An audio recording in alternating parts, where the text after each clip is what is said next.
రాష్ట్రంలో ఉండే ప్రజలందరికీ ఈ ఆలూరు నుంచి విజ్ఞప్తి చేస్తున్నాను. ఈ సంవత్సరం జాగ్రత్తగా ఉండాలి. వరి పంట మానేయండి.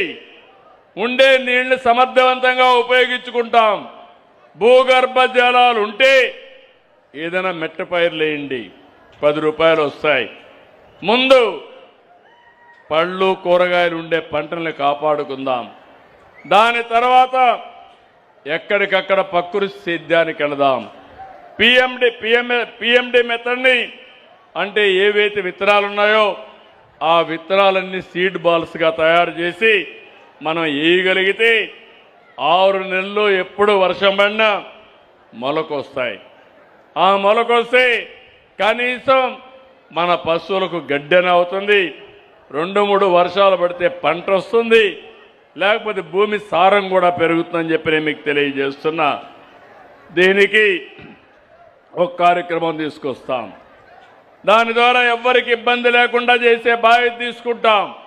అవసరమైతే ఆ విత్తనాల ఖర్చు కూడా ప్రభుత్వం పెట్టుకోగలిగితే పెట్టుకోవడానికి సిద్ధంగా ఉన్నామని మరొకసారి మీ అందరికీ విజ్ఞప్తి చేస్తున్నాను. సమస్య ఉన్నప్పుడు సమిష్టిగా మనందరూ ఎదుర్కోవాలి. సమస్య వచ్చినప్పుడు మనం భయపడితే మనం దానిపైన ఇబ్బంది పడే పరిస్థితికి వస్తాం.